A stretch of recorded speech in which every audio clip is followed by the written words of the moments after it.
سطر اعوذ باللہ من الشیطان الرجیم بسم اللہ الرحمن الرحیم وآتوا النساء صدقاتهن نحلة فإن طبن لكم عن شيء منه نفسا فكلوه هنيئا مريئا ولا تؤتوا السفهاء أموالكم التي جعل الله لكم قياما وارزقوهم فيها واكسوهم وقولوا لهم قولا معروفا وابتلوا اليتامى حتى إذا بلغوا النكاح فإن آنستم منهم رشدا فادفعوا إليهم أموالهم ولا تأكلوها إسرافا وبدارا أن يكبروا ومن كان غنيا فليستعفف ومن كان فقيرا فليأكل بالمعروف فإذا دفعتم إليهم أموالهم فأشهدوا عليهم وكفى بالله حسيبا للرجال نصيب مما ترك الوالدان والأقربون وللنساء نصيب مما ترك الوالدان والأقربون مما قل منه أو كثر نصيبا مفروضا وإذا حضر القسمة أولو القربى واليتامى والمساكين فارزقوهم منه وقولوا لهم قولا معروفا وليخشى الذين لو تركوا من خلفهم ذرية ضعافا خافوا عليهم فليتقوا الله وليقولوا قولا سديدا إن الذين يأكلون أموال اليتامى ظلما إنما يأكلون في بطونهم نارا وسيصلون سعيرا صدق اللہ العظیم۔ گزشتہ نشست میں اس بات کا تذکرہ کیا گیا تھا کہ اللہ جل شانہ نے اس سورہ نساء کے آغاز میں تقوی کا اختیار کرنے کا حکم بیان فرمایا ہے، اور اس کے ساتھ ساتھ جو اس دنیا کے اندر رشتہ داریاں ہیں، جو تعلقات ہیں، ان کو نبھانے کا بھی حکم فرمایا۔ اور اس کے ساتھ ساتھ اس سورہ نساء کے پہلے رکوع میں اللہ تعالیٰ نے یتیموں کے حقوق اور یتیموں کے اموال کے متعلق خصوصیت کے ساتھ گفتگو فرمائی ہے۔ چنانچہ 3 احکام بنیادی طور پہ بیان فرمائے تھے، جن کا خلاصہ یہ ہے کہ اگر کوئی یتیم تمہاری کفالت میں آ جاتا ہے تو جب ان کو ان کا مال دینے کی عمر آ جاتی ہے، جب وہ بالغ ہو جاتے ہیں تو ان کا مال ان کو دے دو۔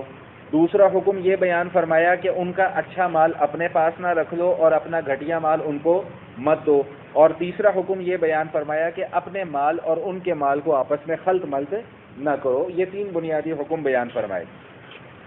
چوتھی بات جو اس حوالے سے جہاں پر ہم نے بات کو مکمل کیا تھا وہ یہ تھی کہ وَإِن خِفْتُمْ أَلَّا تُقْسِطُوا فِي الْيَتَامَى فَانكِحُوا مَا طَابَ لَكُم مِّنَ النِّسَاءِ مَثْنَىٰ وَثُلَاثَ وَرُبَاعَ، کہ اگر تمہیں اس بات کا اندیشہ ہو کہ تم یتیموں کے مال کا تحفظ نہیں کر سکتے تو پھر تمہارا جی چاہے تو تم اور عورتوں سے نکاح کر لو، چاہے 2 کر لو، چاہے 3 کر لو، چاہے 4 کر لو۔ اس مسئلے کو ذرا اچھے طریقے سے سمجھ لیجئے۔ عروہ بن زبیر رضی اللہ تعالیٰ عنہ جو سیدہ عائشہ صدیقہ رضی اللہ تعالیٰ عنہ کے بھانجے ہیں، وہ ان کی خدمت میں حاضر ہوئے اور آ کر عرض کیا کہ امی جان مجھے اس آیت کی تفسیر بیان فرمائے کہ اس آیت کا مفہوم کیا ہے۔ تو امی عائشہ صدیقہ رضی اللہ تعالیٰ عنہ نے جب بیان فرمایا تو یہ بیان فرمایا کہ عرب کے معاشرے میں یہ معاملہ تھا کہ اگر کوئی بچی یتیم ہو جاتی، اس کا باپ یعنی نابالغی کی حالت میں مر جاتا اور وہ مال بھی چھوڑ جاتا تو ظاہری بات ہے وہ مال بچی کو ہی ملنا ہوتا تھا۔ تو اب جب تک بچی نابالغ ہے تو کوئی نہ کوئی رشتہ دار، کوئی چچا زاد، کوئی تایا زاد یا اور کوئی رشتہ دار، وہ ان کو اپنی کفالت میں لے لیا کرتے تھے کہ ہم اس یتیم بچی کی کفالت کریں گے۔ اور اس یتیم بچی کو کفالت میں لینے کا مقصد یہ ہوتا تھا کہ جب یہ بچی بڑی ہو جائے گی تو بجائے اس کے کہ ہم اس کا مال اس کو واپس کریں، ہم اس بچی سے نکاح کر لیں گے تاکہ بچی بھی نہ جائے اور مال بھی نہ جائے۔ بات سمجھ میں آئی؟ اچھا، جب نکاح کر لیتے تھے تو پھر کیا گڑبڑ کرتے تھے کہ پھر اس جو نابالغی کی حالت میں یتیم بچی ان کی کفالت میں تھی جس سے انہوں نے نکاح کر لیا تھا، تو پھر اس کے ساتھ اچھا سلوک نہیں کیا کرتے تھے، اچھا برتاؤ نہیں کیا کرتے تھے۔ حق مہر دینے کی باری آتی تو اس میں ٹال مٹول سے کام لیا کرتے تھے، اور جو دوسری بیویوں کے ساتھ ان کو یا دوسری عورتوں کی طرح ان کو جو برابری کے حقوق ملنا چاہیے تھے وہ حقوق بھی ان کو نہیں دیتے تھے۔ تو اللہ تعالیٰ نے اس بات پر پابندی لگائی ہے کہ اگر تمہیں ڈر ہے کہ تم یتیم بچیوں کے حقوق کا تحفظ نہیں کر سکو گے اور نکاح کرنے کے باوجود تم ان کے ساتھ اچھا سلوک نہیں کر سکو گے، تو پھر تمہارے لیے بہتر ہے کہ تم ان عورتوں کے ساتھ نکاح نہ کرو، ان یتیم بچیوں کے ساتھ نکاح نہ کرو، بلکہ ان کے علاوہ کوئی دوسری عورتوں کے ساتھ تم نکاح کر لو۔ اب اس میں اب اللہ تعالیٰ تمہیں اجازت دے رہے ہیں کہ 2 کر لو، 3 کر لو، 4 کر لو. مسئلہ سمجھ میں آ گیا کہ یتیم بچیوں کے ساتھ وہ کیا سلوک کرتے تھے. اب اس معاملے کو ذرا سمجھ لیں کہ جو شریعت نے نکاح کرنے کی اجازت دی ہے، پہلے یہ مسئلہ سمجھ لیں کہ ایک وقت میں ایک مرد زیادہ سے زیادہ 4 نکاح کر سکتا ہے. توجہ رکھیے گا الفاظ پر. میں نے یہ نہیں کہا کہ شریعت یہ حکم دے رہی ہے کہ ایک وقت میں 4 نکاح کرو، نہیں. شریعت یہ کہہ رہی ہے کہ ایک وقت میں مرد 4 نکاح زیادہ سے زیادہ کر سکتا ہے. ایک وقت میں 5ویں بیوی رکھنے کی اجازت نہیں ہے. زمانہ جاہلیت کے اندر دراصل ہوتا یہ تھا کہ لوگوں کے درمیان میں شادی، بیاہ اور نکاح کی کوئی قید اور کوئی پابندی نہیں تھی. 8 بیویاں، 10 بیویاں رکھی ہوئی ہیں، کوئی پابندی نہیں ہے، کوئی پوچھنے والا ہی نہیں ہے. شریعت نے آ کر اس بات پر روک لگا دی ہے کہ بھئی 4 سے زیادہ تم نکاح نہیں کر سکتے. اگر شادیاں کرنی ہیں تو زیادہ سے زیادہ 4 کرو، اس سے زیادہ نہیں کر سکتے. اس طرح جب یہ حکم نازل ہوا مدینہ منورہ میں تو بعض جو صحابہ جنہوں نے ایمان قبول کیا تھا، زمانہ جاہلیت میں کسی کی 8 بیویاں تھیں، کسی کی 10 بیویاں تھیں، تو وہ جب حضور کی خدمت میں حاضر ہوا کہ یہ حضور اب ہم کیا کریں، فرمایا کہ 4 رکھ لو، باقیوں کو چھوڑ دو، کیونکہ اب باقیوں کو تم اپنے نکاح میں رکھنا تمہارے لیے جائز نہیں ہے. اب یہاں پر یہ سمجھ لیں کہ بہت عرصے سے جو دشمنان اسلام ہیں، جو اسلام کے اندر اور مسلمانوں کے اندر کوئی نہ کوئی کجی یا کوئی نہ کوئی ٹیڑھ پن تلاش کرنے کے میں لگے رہتے ہیں، انہوں نے اس آیت کو بڑا بنیاد بنایا کہ جی یہ دیکھو جی یہ کیسا اسلام ہے، یہ جو ہے وہ 4 شادیوں کی اجازت دے رہا ہے اور یہ کر رہا ہے اور وہ کر رہا ہے. تو اس کے بہت سارے جوابات ہیں. میں ان سارے جوابات کی طرف تو نہیں جاتا، صرف ایک تو مختصراً باتیں عرض کر دوں کہ معاشرے کے اندر خدا نہ خواستہ اگر کوئی 3-4 گرل فرینڈ رکھ لیتا ہے جس کے ساتھ رات کو 2 بجے تک بیٹھ کر فون پہ باتیں کرتا ہے تو معاشرہ اس کو برا نہیں سمجھتا. شریعت اجازت دے رہی ہے کہ تم اپنے آپ کو گناہ سے بچاؤ، زنا سے اپنے آپ کو بچاؤ، بدکاری سے بچاؤ. اگر ایک بیوی پر تمہارا گزارا نہیں ہوتا تو تم دوسری بیوی کر لو، حلال اور جائز طریقے سے اپنی خواہش کو پورا کرو. اس کے اوپر ان لوگوں کو تکلیف ہوتی ہے. بات سمجھ میں آ رہی؟ ناجائز کوئی تعلقات بنا لے اس پہ تکلیف نہیں ہے، جس کو اللہ خود جائز قرار دے رہے ہیں اور حلال قرار دے رہے ہیں وہ تعلق بنانے پر تکلیف ہے.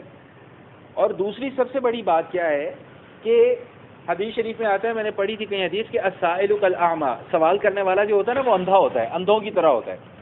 کہ انہوں نے شریعت کے اس حکم کو تو لے لیا کہ جی شریعت جو ہے وہ اسلام 4 شادیوں کی اجازت دے رہا ہے، لیکن یہ نہیں دیکھا کہ وہ اجازت بھی مشروط طور پر دے رہا ہے. ایسے ہی نہیں شتر بے مہار کی طرح اجازت دے دی کہ جاؤ بھائی جاؤ ہر بندہ 4 شادیاں. نہیں، مشروط اجازت دی ہے. اور وہ مشروط اجازت کیا ہے کہ اگر تم 1 سے زیادہ نکاح کرتے ہو، 2 کر لیتے ہو یا 3 کر لیتے ہو یا 4 کر لیتے ہو، تو پھر بھائی تمہارے اوپر پابندی یہ ہے کہ پھر تم نے ان 4 کے اندر برابری اور حقوق کا خیال رکھنا ہے. یہ نہیں کہ کسی ایک کو زیادہ نوازنا ہے اور دوسرے کو کم نوازنا ہے. یہ نہیں تم کر سکتے کہ ایک کو وقت زیادہ دے رہے ہو دوسرے کو وقت کم دے رہے ہو. رسول اللہ صلی اللہ علیہ وسلم ارشاد فرماتے ہیں کہ جس شخص کی 1 سے زیادہ بیویاں ہوں اور وہ ان کے درمیان میں مساوات اور عدل قائم نہ رکھ سکے تو کل قیامت والے دن جب وہ بارگاہ الہی میں پیش ہوگا تو اس کی حالت یہ ہوگی، اس کی کیفیت یہ ہوگی کہ اس کے جسم کے ایک حصے پر فالج گرا ہوا ہوگا. یہ ابھی فیصلے سے پہلے کی بات ہے، حساب کتاب سے، اور حساب کتاب کے بعد جو اس کو سزا ملنی ہے وہ الگ ہے. یہ تو حساب کتاب سے پہلے کا معاملہ ہے کہ وہ اللہ کی بارگاہ میں ہی اس حلیے میں پیش ہوگا کہ اس کے جسم کے ایک حصے پر فالج گرا ہوگا اور وہ گھسٹتا ہوا آ رہا ہوگا. کیوں؟ اس لیے کہ دنیا میں اللہ پاک نے اسے 1 سے زیادہ بیویاں دی تھی تو وہ ان بیویوں کے درمیان میں عدل اور انصاف نہیں کر سکا. خود نبی علیہ الصلوۃ والسلام کے 11 نکاح تھے، 11 ازواج مطہرات تھیں. اور حضور علیہ الصلوۃ والسلام سب کے پاس جایا کرتے تھے. عصر کے بعد حضور کا معمول تھا, اور اس کے بعد رات گزارنے کی جس زوجہ مطہرہ کی باری ہوتی تھی پھر رات کو پھر ان کے گھر تشریف لے جایا کرتے تھے. ویسے سب کے گھروں میں تھوڑی تھوڑی دیر کے لیے ملاقات کے لیے تشریف لے جایا کرتے تھے. اور حدیث شریف میں آتا ہے کہ اللہ کے حبیب صلی اللہ تعالی وسلم خود یہ بات ارشاد فرماتے ہیں کہ یا اللہ, جو آپ نے حکم دیا عدل کا اور مساوات کا, جہاں تک مجھ سے ممکن ہو سکتا ہے میں اس کو پورا کرنے کی کوشش کرتا ہوں. ہاں, اگر میرا غیر اختیاری طور پہ کسی کی طرف میلان زیادہ ہے یا کسی سے انسیت زیادہ ہے یا کسی سے محبت زیادہ ہے تو وہ غیر اختیاری, یا اللہ تو اس کے اوپر میری پکڑ نہ فرمانا. بھائی بچے بھی ہوتے ہیں نا, بچے اگر کسی کے 2-3 بچے ہوں تو بچے تو سب کے لیے برابر ہوتے ہیں ہر ماں, لیکن کسی ایک بچے سے اٹیچمنٹ زیادہ ہوتی ہے, کسی ایک بچے سے الفت زیادہ ہوتی ہے, تو اب اس کا یہ مطلب تو نہیں ہوتا کہ وہ دوسروں کے ساتھ زیادتی کر رہا ہے, نہیں. تو نبی علیہ الصلوۃ والسلام بھی یہی فرما رہے ہیں کہ یا اللہ جہاں تک میرے بس میں ہے میں پورا کرنے کی کوشش کرتا ہوں, لیکن طبعی طور پہ اگر میرا میلان کسی کی طرف زیادہ ہو جاتا ہے تو یا اللہ آپ اس کے اوپر میری باز پرس نہ فرمائیے گا.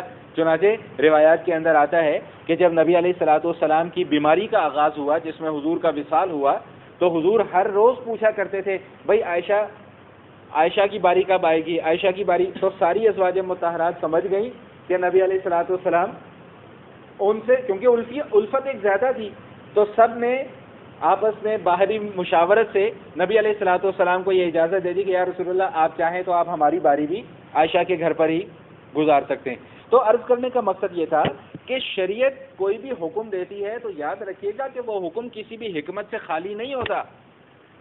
ہاں, وہ علیحدہ بات ہے کہ وہ حکمت میری آپ کی سمجھ میں آتی ہے کہ نہیں آتی. پھر دوسرا اعتراض ان لوگوں نے براہ راست حضور اقدس صلی اللہ علیہ وسلم کی پاکیزہ زندگی کے اوپر کر دیا کہ جی دیکھو کیسا رسول ہے جی, شادیاں کرتا پھر رہا ہے, نعوذ باللہ من ذالک, نقل کفر نہ باشد, میں ان کی بات نقل کر رہا ہوں, ہم تو ایسا سوچ بھی نہیں سکتے, تصور بھی نہیں کر سکتے. تو آپ یہ دیکھیں کہ نبی علیہ الصلوۃ والسلام بھرپور جوانی کی عمر میں جو پہلا نکاح کیا, بھرپور جوانی کی عمر میں وہ ایک 40 سالہ بیوہ سے کیا, حضرت خدیجہ رضی اللہ تعالی عنہا سے. اور جتنا عرصہ حضرت خدیجہ رضی اللہ تعالی عنہا حیات رہیں, حضور علیہ الصلوۃ والسلام نے کوئی دوسرا نکاح نہیں فرمایا. جب ان کا انتقال ہو گیا تو اب ضرورت تھی, تقاضا تھا, دین کو پھیلانا مقصود تھا. حضور علیہ الصلوۃ والسلام کی تو باہر کی مصروفیت اتنی ہوتی تھی, مردوں کی خواتین کو کیسے وقت دیتے. تو وہ جو حضور کے باقی نکاح تھے وہ صرف نکاح نہیں تھے, وہ جتنے نکاح تھے اتنے مدرسے تھے دین کے. کہ خواتین آیا کرتی تھیں, کبھی کسی بی بی سے آ کے مسئلہ پوچھ لیا, کبھی کسی بی بی سے آ کے مسئلہ پوچھ لیا, ان کو پتا ہوتا تھا بتا دیتی تھی, نہیں پتا ہوتا تھا حضور سے پوچھ کے بتا دیا کرتی تھی.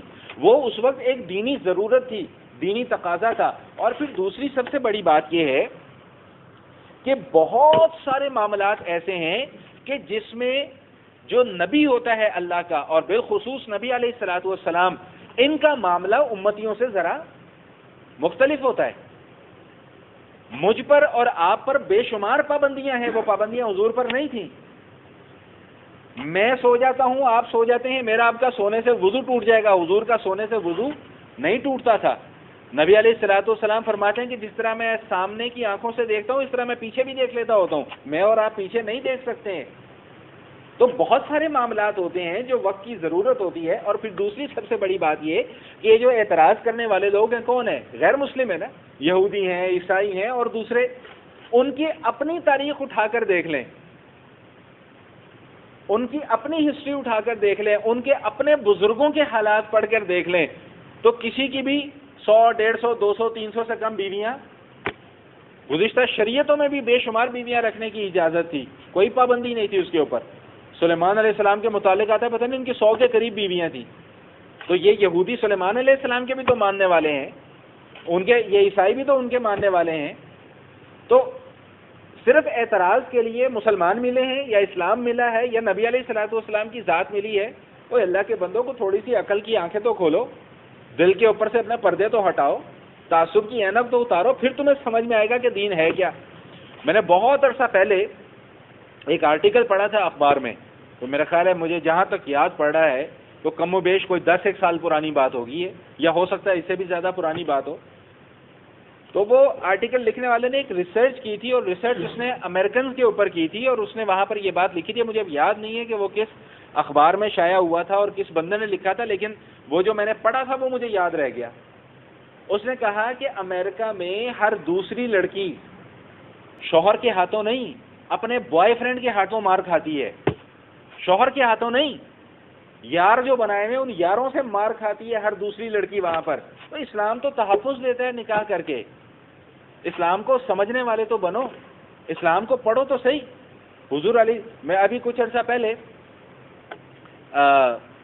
ایک ہمارے جاننے والے ہیں، ان کا بھائی تھا، وہ باہر سے کسی لڑکی کو لے آیا، وہ اس سے شادی کرنا چاہتا تھا. وہ لڑکی کرسچن تھی، پتہ نہیں برازیل کی لڑکی تھی، کہاں کی تھی. تو مجھے انہوں نے بلایا کہ جی آپ اس سے بات چیت کریں، اس کو تھوڑا سا سمجھائیں. تو میں نے اس لڑکی سے، جو مجھے ٹوٹی پھوٹی انگلش آتی تھی، جو میں نے اس سے بات کی، تو میں نے اس کو جا کر پہلا اور آخری ایک ہی جملہ کہا. میں نے کہا اگر آپ مسلمان ہونا چاہتی ہیں تو آپ مجھے نہ دیکھیں، آپ یہ جو آس پاس لوگ بیٹھے ہوئے ہیں نا، آپ ان کو بھی نہ دیکھیں. اگر آپ واقعتاً مسلمان ہونا چاہتی ہیں تو آپ اللہ کا قرآن پڑھیں، حضور کا فرمان پڑھیں، انشاءاللہ آپ کا سینہ کھل جائے گا. میں نے کہا مجھے اور ہمارے پاکستانی خاص کر مسلمانوں کو نہ دیکھیں، آپ ان کو دیکھ کر آپ کو اسلام نہیں سمجھ میں آئے گا. اگر آپ اسلام سمجھنا چاہتی ہیں تو آپ براہ راست قرآن پڑھیں. اگر آپ اسلام کو سمجھنا چاہتی ہیں، آپ براہ راست اللہ کے حبیب کے فرامین کو پڑھیں، پھر آپ کو سمجھ میں آئے گا کہ اسلام کیا ہے. ہم لوگوں کی شکلوں پہ نہ جائیں، نہ ہمارے کرتوتوں کے اوپر جائیں. ہم مسلمان ہیں لیکن نام کے ہیں. میں کہا آپ ہمیں چھوڑ دیں. تو میں یہی بات عرض کرنا چاہ رہا تھا کہ اللہ کے بندو، جب اعتراض کرنا ہے تو اعتراض کا کچھ سر پیر تو لے کر آؤ. پہلے پورا قرآن پڑھ تو لو، پہلے پورا مسئلہ سمجھ تو لو، پھر اس کے بعد اعتراض کرو. دوسری بات یہ سمجھ لیجئے گا کہ ایک ہوتا ہے شریعت کی طرف سے حکم کا آنا، ایک ہوتا ہے اجازت کا آنا. دونوں میں بڑا فرق ہے. حکم جب آ جائے تو اس کا کیا مطلب ہوتا ہے کہ ہر حالت میں اس پر عمل کرنا ضروری ہے. نماز کی اجازت نہیں ہے، نماز کا حکم ہے، پڑھو. روزے کی اجازت نہیں ہے، روزے کا حکم ہے. زکوٰۃ کی اجازت نہیں ہے، زکوٰۃ کا حکم ہے. 4 شادیوں کی اجازت ہے، حکم نہیں ہے. فرض یا واجب نہیں ہے کہ 4 شادیاں آپ کرنی ہے، نہیں، اجازت ہے. اگر کسی کے پاس استطاعت ہے، قوت ہے، طاقت ہے تو وہ کرے. اور اگر اسے پتہ ہے کہ بھائی میں ایک بیوی سے زیادہ رکھ کر ان کے درمیان میں مساوات اور عدل قائم نہیں کر سکتا، تو پھر شریعت کا حکم یہ ہے کہ بس پھر ایک کے اوپر اکتفا کرو، پھر تمہیں دوسری کرنے کی اجازت نہیں ہے. تو بھائی پہلے مسئلہ پورا سمجھو، پھر اس کے بعد دیکھو کہ بھائی اعتراض یہاں پر بنتا بھی ہے کہ نہیں بنتا. تو ایک مسئلہ تو یہاں پر اس حوالے سے یہ بیان کیا گیا. اور ساتھ ساتھ اللہ تعالیٰ نے قرآن کریم میں یہ بات ارشاد بھی فرما دی ہے کہ اگر تم ان کے درمیان میں عدل نہیں کر سکتے تو بس پھر ایک کے اوپر قائم رہو. یا جو لونڈیاں اللہ پاک نے تمہیں عطا فرمائی ہیں، جو تمہاری ملکیت میں آ جاتی ہیں، تم ان کے ساتھ بھی اپنی بیوی والے تعلقات کو قائم کر سکتے ہو. یہ لونڈیاں کون ہوتی ہیں؟ پہلے یہ غلط فہمی اپنے ذہنوں سے نکال دیں کہ یہ ہمارے گھروں میں کام کاج کرنے والے ملازم، یہ لونڈی نہیں ہے. لونڈیاں یا غلام کون ہوا کرتے تھے کہ جب مسلمانوں کا غیر مسلموں کے ساتھ جہاد ہوا کرتا تھا، قتال ہوتا تھا فی سبیل اللہ، اس میں جو کافروں کے لوگ قیدی بن جایا کرتے تھے، مرد یا عورتیں، ان کو مجاہدین میں بطور مال غنیمت تقسیم کر دیا جاتا تھا. وہ غلام ہوتے تھے اور وہ لونڈیاں ہوتی تھیں. اس کے اوپر بھی بڑا اعتراض ہوتا ہے، جی غلام بنا لیا، جی لونڈیاں بنا لی، جی یہ کر لیا. لیکن پھر وہی بات کہ پورا دین کو پڑھا نہیں ہے لیکن اعتراض کر دیا. اب یاد رکھیے گا کہ اگر اللہ تعالیٰ نے ان کو ہمارے لیے بطور نعمت، بطور انعام غلام یا لونڈیاں عطا فرمائی ہیں، تو پھر اللہ تعالیٰ نے ہمارے اوپر کچھ پابندیاں بھی لگا دی. نمبر 1، جو خود کھاؤ وہی انہیں کھلاؤ.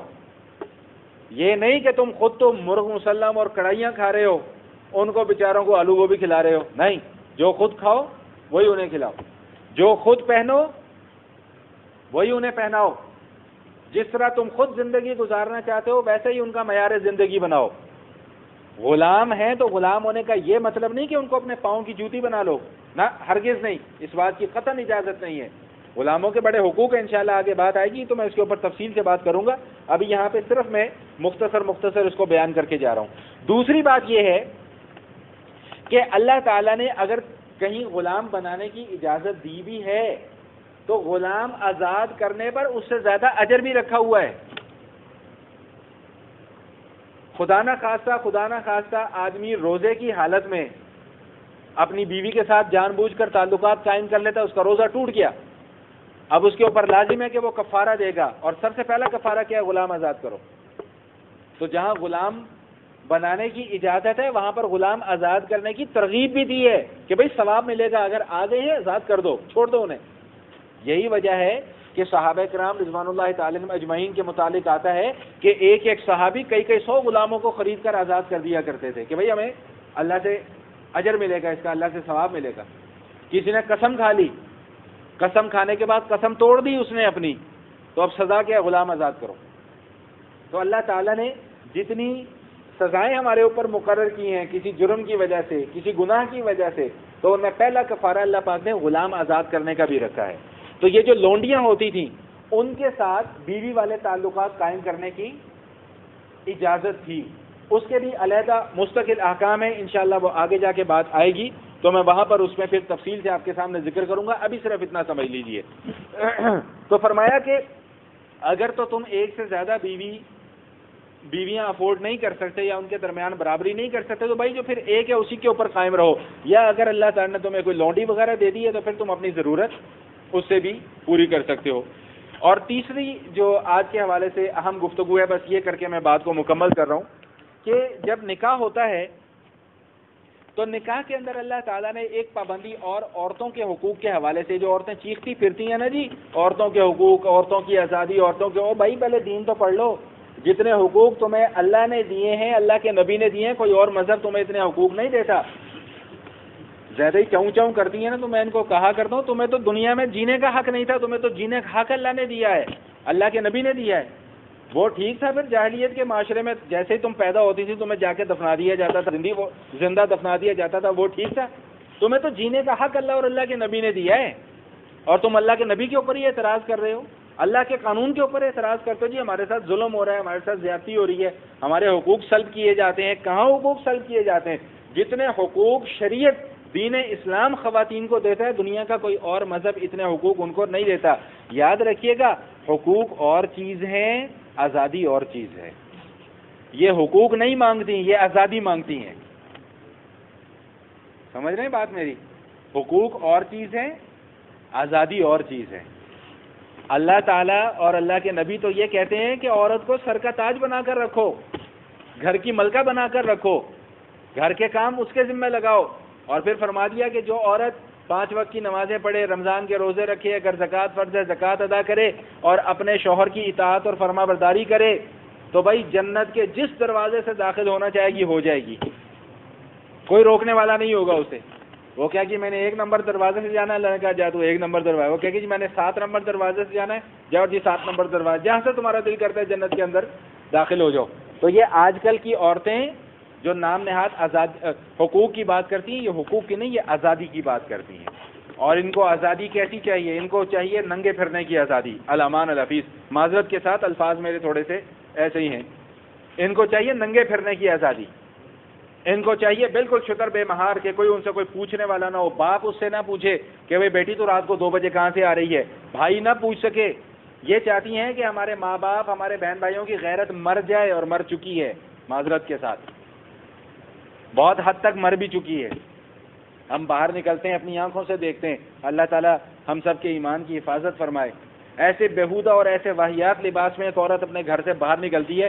میں حیران ہوتا ہوں کہ جس گھر سے یہ باہر نکلی ہے کیا اس گھر میں اس کا باپ موجود نہیں، اس کا بھائی موجود نہیں ہے، اس کا جوان بیٹا موجود نہیں ہے جو اپنی ماں کو اس بیہودہ لباس میں برداشت کر رہا ہے اور پھر کہتے ہیں جی باہر ہمارے ساتھ یہ ہو گیا، ہمارے ساتھ وہ ہو گیا. تو جتنے حقوق دین دیتا ہے اتنا حقوق دنیا کا کوئی اور مذہب نہیں دیتا. تو یہاں پر ان کے حقوق کے حوالے سے کیا بیان فرمایا کہ بھئی جب نکاح کرو تو نکاح میں مرد کے ذمے ایک اور کام ہے، وہ کیا؟ حق مہر کو ادا کرنا. اس حوالے سے پہلے بھی کئی مرتبہ بات ہو چکی ہے، آج پھر آ رہی ہے اور آگے چل کر پھر آئے گی، کل یا پرسوں کی نشست میں آئے گی. تو انشاءاللہ پھر اس کے مسائل میں وہاں پر بیان کروں گا. ابھی صرف اتنا سمجھ لیں کہ حق مہر کی ادائیگی مرد کے ذمے فرض بھی ہے، قرض بھی ہے. شادی ہوگی تو بہرحال مرد کو حق مہر ادا کرنا پڑے گا، چاہے حق مہر مقرر کیا جاتا ہے تب بھی، چاہے نہیں مقرر کیا جاتا تب بھی. نہیں مقرر کیا جاتا تب اس کو وہ حق مہر دینا پڑے گا جو اس عورت کے خاندان کے اندر رائج ہوگا، اور اگر مقرر کر لیا جاتا ہے تو پھر وہی حق مہر دینا ہوگا. اور پھر اس میں دوسری غلط فہمی یہ ذہنوں سے نکال دیں کہ یہ 32-32.5 روپے حق مہر کی کوئی شرعی حیثیت نہیں ہے، سب بکواسیات اور ڈگوسلہ ہے، اس کا شریعت کے ساتھ کوئی تعلق نہیں ہے۔ کم از کم حق مہر کی جو مقدار ہے، حدیث شریف میں آتا ہے لا مہر اقل من 10 دراہم، 10 درہم سے کم حق مہر نہیں ہوتا، اور 10 درہم چاندی کا ہوتا ہے، چاندی کا، اور اس کا وزن بنتا ہے 2 تولے 3.5 ماشے۔ کم از کم حق مہر 2 تولے 3.5 ماشے چاندی کے برابر ہونا چاہیے۔ علماء فرماتے ہیں کہ آج کل کم از کم حق مہر 5,500 یا 6,000 روپے کے لگ بھگ بنتا ہے، اس سے کم حق مہر رکھنا جائز نہیں ہے۔ ہاں، جس کی مالی حیثیت ہے وہ اپنی مالی حیثیت کے حساب سے اگر کوئی تھوڑا بہت زیادہ بھی کر لیتا ہے تو اس کے اندر کوئی قباحت نہیں ہے۔ تو اس حوالے سے جو مسائل ہیں وہ انشاءاللہ میں کوشش کروں گا کل کی نشست میں یا پھر آئندہ کی نشستوں میں عرض کر لوں۔ آج کے لیے بس اتنا ہی، یہ گفتگو کو ذہن نشین فرما لیجئے۔ اللہ میرا کہنا اور آپ حضرات کا سننا قبول فرمائے۔